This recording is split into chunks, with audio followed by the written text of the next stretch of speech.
This is fantastic. So Farmlink is, well, explain to everybody what Farmlink is. Yeah, so some quick context. In the US, we're throwing out 20 billion pounds of food every year at the farm level. And meanwhile, we have 40 million Americans who are food insecure, which means they don't know where their next meal is going to come from. So at the Farmlink Project, we connect those farms with communities and food banks who need it. So you come up with this idea.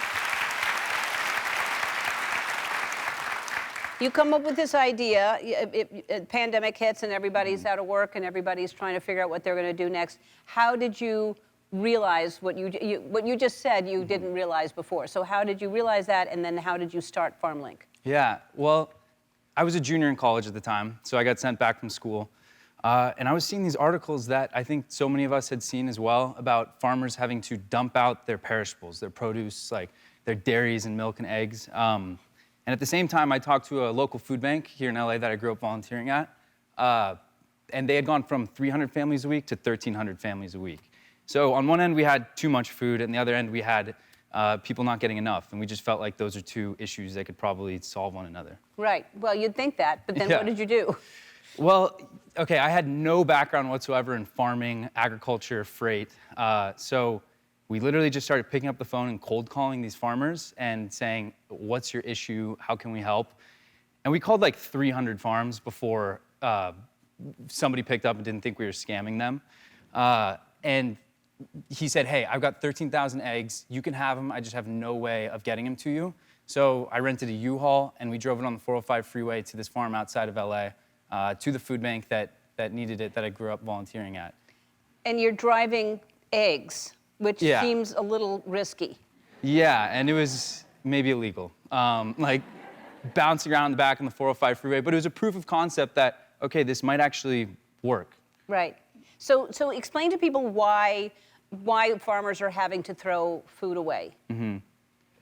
It's a complicated issue, but you know, I think something we're all familiar with is this idea of perfect produce and produce standards here in the US.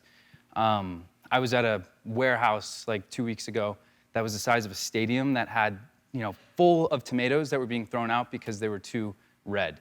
So basically what happens is we put a lot of pressure on farmers in this country to grow not just the perfect amount of produce, but also the best looking. Right. And when you're dealing with such slim margins, you get warehouses of tomatoes being thrown out. And that's where we come to them and we say, don't do that. We'll get you what you need, and we'll get it to people who need it. Right. That's what I'm working with a company called Shelf Engine, and they're doing the same thing. Yeah. Because the same thing happens at grocery stores where it doesn't look as good, so it gets thrown out. So Shelf Engine, which is the company, when I heard about what you're doing, I'm like, this is fantastic, because we're solving it at the grocery store level. You're doing it with the farmers, and it's ridiculous that there is food insecurity anywhere because we have enough food. Yeah. It's crazy. So how much has Farmlink saved? How many pounds?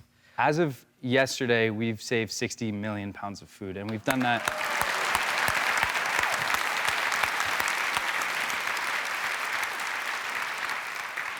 We've done that in 48 states, so we work all around the country.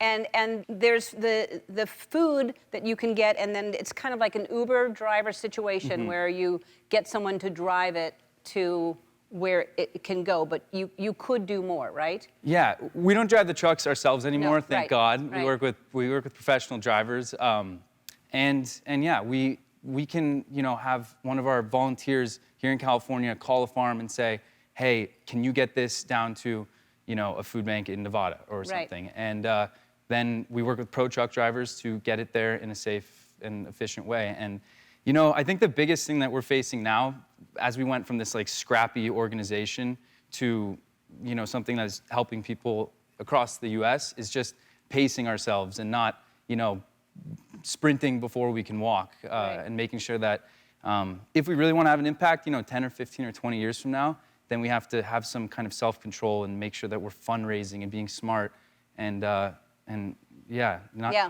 tripping over ourselves. Well, you are being smart. We have to take a break. I want to talk with you more after this. We'll be back.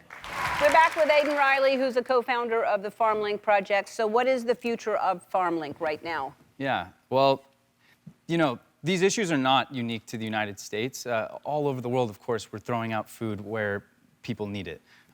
So we want to go global. We want to move 1 billion pounds of food in the next 10 years. But in order to do that, we have to fundraise correctly, and we need to get more people to join us. This is a cultural thing. We're trying to get people to understand that this is, one thing that you can really make a difference in, and it has to do with education and equality and climate change. So, we're going global, and that's the goal, 1 billion pounds, but we're going to need everybody's help to do it. All right, well, everybody needs to get involved.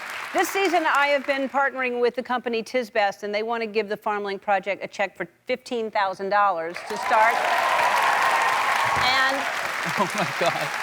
to experience the true power of giving, visit tisbest.org. And to learn more about the Farmlink Project, go to ellentube.com. And I'm sure everybody wants to get involved because this is important, and it really helps everybody. I want to thank Angela Bassett and Dina Shihabi, and I want to thank all of you for watching. Thanks for being a part of my final season. I feel the love in this room. I give it back to you. Take it, spread it around in the world, everybody. Bye.